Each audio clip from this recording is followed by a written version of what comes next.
Okay, we are live. Right. Hello, everyone. Welcome to the first in our series of Changemaker interviews. Over the next few months, I'm going to be bringing some people to you who are in my circle, who are doing or will be doing incredible things in the field of education, disability, special educational needs, advocating mental health, parental mental health, wellbeing, all that good stuff. And my first guest is someone who is an old and dear friend of mine. We have known each other years, I won't even say. Mel Wardle. Hello, Mel. Hello. Hello. Hello, everyone. So Mel's coming at us live from that there Carlisle, where I grew up. Although Mel doesn't live in Carlisle, Mel rather exotically lives in Sri Lanka. Mm-hmm. Right. That's right. Yeah, that was right. So we're just going to have a bit of a chat today about your background, who you are, what you do, what you're going to be doing, and what people can look forward to seeing from you. So let's do a little bit of background. I've already mentioned we know each other of old. We went to school together, like we've known each other that long. But tell people a little bit about what you do now, what you did to get to where you are now. So, I did a Bachelor of Education up in Scotland at the University of Strathclyde, and ventured out into the big bad world of teaching in Scotland. And then I moved back down to Carlisle and was teaching in a small village school, which was really lovely. Made a nice big change from the Glasgow inner city schools that I'd been at before. Primary age. Primary age, yeah. Mm-hmm. So everything from reception through to year 6, although I did do some nursery stuff as well. Which, you know, I love. Each year group has got, sorry everybody. Each year group has got their own, you know, strengths and the things that I love about them and the things that drive me absolutely bonkers. But when I moved back to England, I got really jaded with the system, really jaded with the amount that was expected of teachers in the time frame that we had it, and that I knew I wasn't doing the best job that I could possibly do because I didn't have the time, the resources to be able to do what I needed to do to make sure that everybody got the best that they could possibly get from school, if that makes sense. Makes sense. So it's a really common experience for teachers actually in the UK. It is, and it's getting worse. And in 2006, I ventured out to Sri Lanka, change of personal circumstances, and I just felt like running away, so I did. And so that was it. I went out to Sri Lanka. I'd been there before, so I knew what I was getting into, and I thought, right, it'll be a step. I'll teach there for a couple of years, and then I'll move on and I'll go somewhere else in the world. And that never quite happened. So 18 years later, I'm still there. But the school that I went to, I was told it was like a British school, and it wasn't. It was so very different. It did follow the British curriculum to an extent, but it was bizarre because I suddenly had all of this free time to myself. I only taught English, maths, and topic, and that was it. And so topic. Oh my god, I love topic. Me too. Interest-based learning for the win. Yay. Absolutely. So it was really fabulous to be able to sort of do what I wanted to do. It was a lot of textbook learning for the English and the maths, but I could be creative with it and I could do what I wanted to do with it. I didn't have to stick to the textbook, and I could help children in my class, although because of the way that the Sri Lankan school system is, everybody's very competitive. So it had to be seen that everybody was getting the same. But as long as it wasn't on paper and I was able to just sort of walk around the class and do what I do best, I was able to modify things for the kids. They did have what was called supportive English and supportive maths, and it so wasn't. It was just, here you go, have the same work as everybody else, go and do it in a classroom of 5. And do as much as you can in the hour. And if you don't get it finished, well, never mind, And so that was just, and then they were expected to sit the same exam, and it was just like, oh, hang on a minute, no. We're setting everybody. It sounds like the Sri Lankan system is a little bit like the English system was like 30 years ago, right? Yeah. Is that right? Yeah, it is. It is. And so this was the international system, not local school. That's a whole other thing. Right. But they've still got classes of 40 and 50 in local school, but in international school it was a little bit better. And so I had all this time on my hands. So I did a master's degree through the Open University in the UK, and specialised in leadership and management, because that's where I knew I needed to be if I wanted to make a change. Mm-hmm. And I also did a lot of stuff with phonics as well, because of the being in an international system. Teaching people to read in English, phonics is the key to that. Mm-hmm. So that was where I sort of was at with that. And then I moved to a different school where I ended up being there for 11 years, 10 of which I was deputy head of academics, looking at the academics from 2.5 right through to 11. And I absolutely loved it. And the only reason why I left was because I had my babies. And so it was too hard to continue to work with them. Do you feel comfortable sharing the story of how your children arrived? Part of it, yeah. Can you share what you feel comfortable with? So we had tried, I've been married, my husband's Sri Lankan, we've been married for 10 years, and we tried to get pregnant very quickly because time was not on my side. So yeah, I fell pregnant and then had multiple losses over 10 years. So we put our name down on an adoption list, and was told, yeah, you'll never get to the top of it. You're not Sri Lankan. Husband is, but you're not. So we'll always choose a Sri Lankan couple over you. Look to try and find somebody privately. And I was just like, sorry, what? How on earth do you go? Yeah, hello, excuse me, having a baby. Yeah, keeping it. Really? Just so we just sort of gave up. And then we were going down the route of IVF to see if that would make a difference. And we got to the point where COVID hit, and out of the blues, an uncle of my husband called us and said, I've just been speaking to a midwife from up north. She's got a lady who's gone to one of her clinics. She's expecting, wants to come to Colombo and give birth, leave the baby and go. But because of COVID, she's struggling to find somewhere that will take her. The uncle had asked if the lady would consider privately, and she said she would. So 3 days later, she turned up at our house, expecting, and we thought, well, yeah, this is okay, this is fine. But we'd also got an IVF booked in as well, and so we've been doing a lot of things with that, because I wasn't convinced my losses were unexplained. I was sure that there was going to be an answer, and we found the answer. And so we've been doing some treatment for that. And so we were hopeful that the next round would give us 1 or 2 babies. So we decided to go ahead with it anyway, because, again, even though we were going privately for adoption, we were told that it might never happen, that the courts might rule in favour that the baby is taken and put somewhere else with a fully Sri Lankan couple. So we thought, well, we'll either end up with 1 baby, 3 babies, or no babies, or 2 babies. And then the adoption, it took 2 years for that to go through. In the meanwhile, we did the IVF. I fell pregnant again. So this was my 9th pregnancy.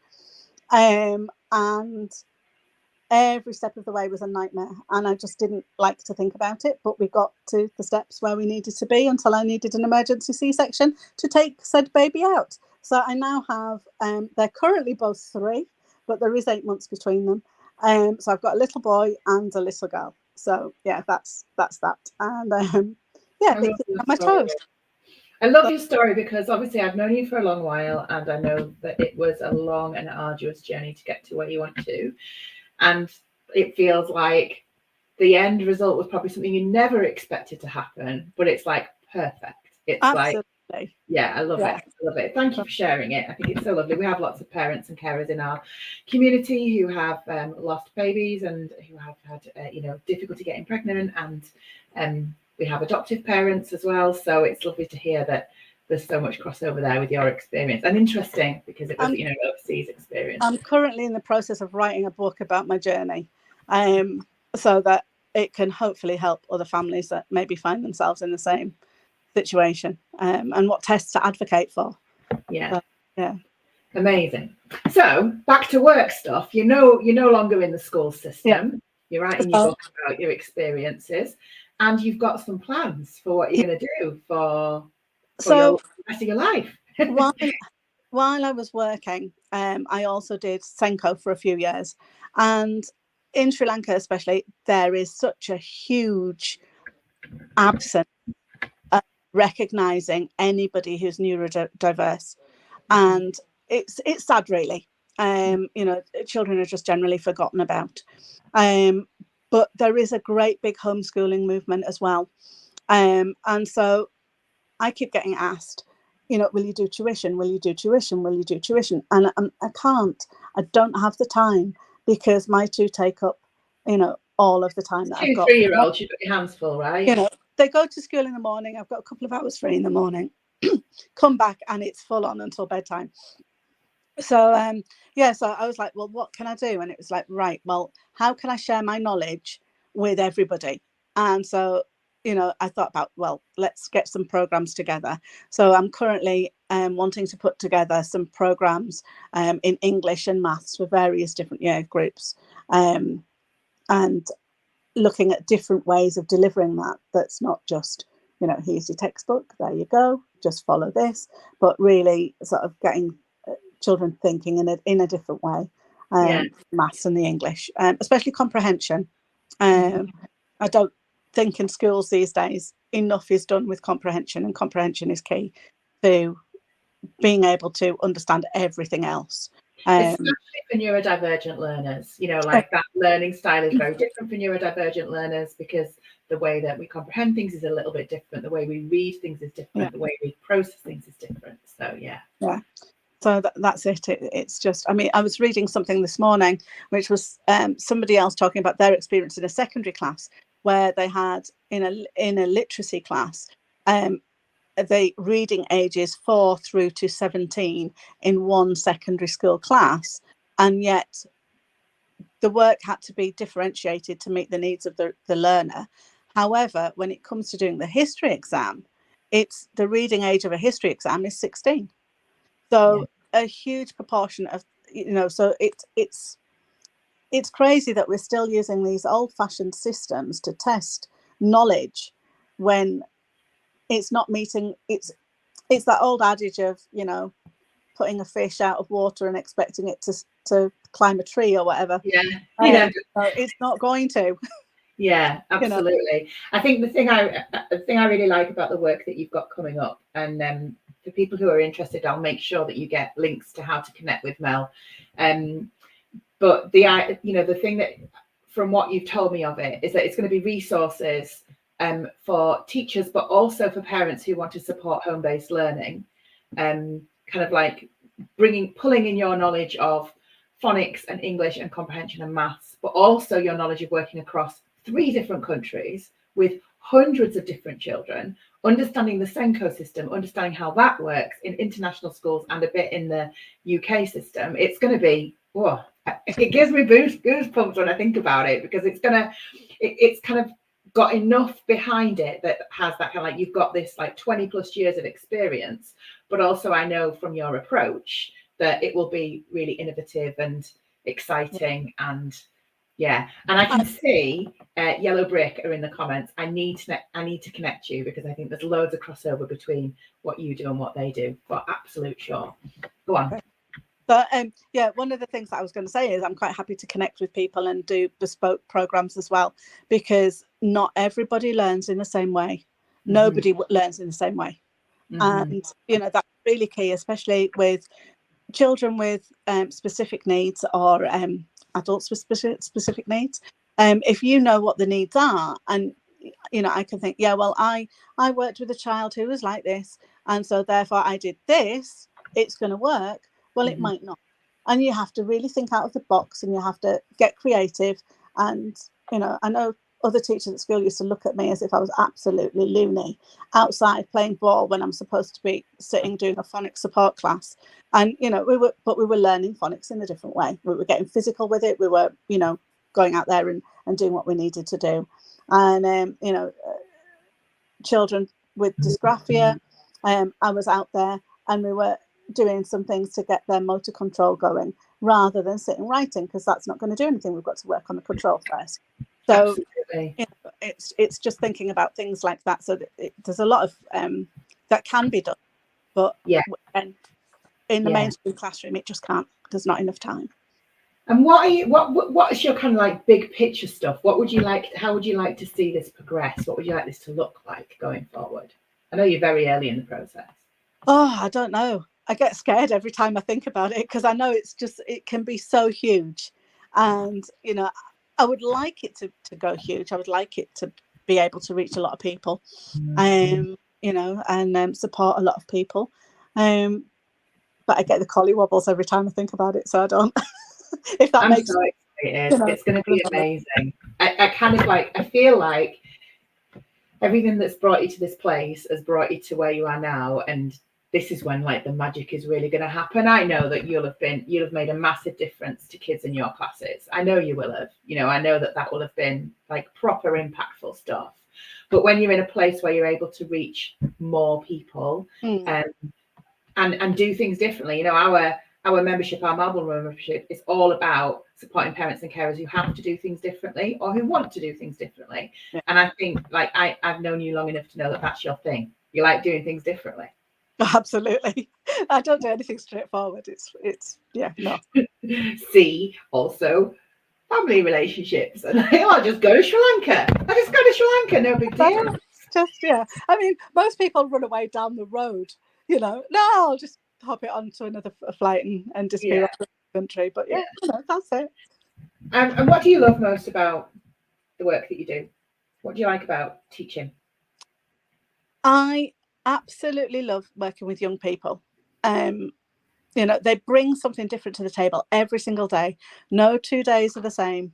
And it fills my heart with joy, because the conversations that you can have with young people are absolutely cracking. You know, and they come out with the strangest of things, and you think, yeah, actually, now I understand a little bit, you know, and you get to learn more about them and see what makes them tick, and then, you know, I can use that to try and help them. And yeah, I've just always found that I've had a good relationship with kids at school, to the point where they still see me and go, "Hi, miss," you know, and I'm just like, "Oh, hello." They go, "Do you remember me?" And then my husband looks at me and goes, "Do you?" And then I use their names, and they're like, "Oh, you do?" And he's just like, "I don't know how you do that." And I was like, "You're one of those teachers that we all had one at school that was like a special human in our life that we will always remember and always have a soft spot for. That's the kind of teacher you are. Like, I just know that that's true. And that, you know, that I have a teacher that I can speak of with fondness from when I was at school, and I did not like school, but there was one teacher who made it bearable. And there are certain people who like have that calling to be teachers, and I believe that being a teacher is a vocation. It's not just a job. Like, you can't do it if you don't love it, and you can't do it if you don't love kids. And increasingly, we have people in the English system who are being forced out of the system because it just is not a healthy place to work, right? But I know that we have people like you who are committed to educating our children and young people and will continue to make a difference. It's just that you're going to have to do it a little bit differently, because especially here in the UK, the school system it's not healthy for anyone, right? Especially not for teachers. But I know that you're that kind of teacher that people are like always going to speak fondly of. It's such a gift. It's so lovely. So people are going to get a chance to learn more about you. Mel is writing a book that I have that I've like been on the outside of, and she's also in a program that I'm supporting people through. So you will get to see and hear a bit more about Mel's work in the coming weeks and months. I would love to connect you to some of my people. I think the first person we need to connect you with is Yellow Brick for sure. So I will make sure we facilitate that as soon as possible, because you two are going to like really get on. It's so exciting. But if you've enjoyed this and you would like to give it a little share, please point people in this direction. We're going to make sure that Mel's links are shared with everybody so that you can connect with them and that you can make sure that you're on their mailing list for when things start to happen. And in the meantime, if you do want to be connected with Mel because you would like to have a conversation about perhaps some bespoke packages for your child, particularly for a home eder, please reach out to me and I will make sure that I connect the two of you. Thanks, Mel. Thanks for being the brave person to be the first person in this series. I know you didn't even realise what you'd done. I was like, oh, we're doing this today. You were like, yeah. And I was like, it's live on Facebook. You're like, my brain's just not working. It just does random things. But and then you were like, well, I didn't, but let's just do it. I love that about you. You go bigger, you go home. Big time. Big time. So. All right, stay on. I'm going to end the live, but thanks for joining us, everybody. And let us know if you've got to the end if you're watching on replay. And watch this space for the incredible Mel Wardle and the fire that she is going to put under some bums in the education system. I'm super excited. See you all later. Bye, Mel. Bye.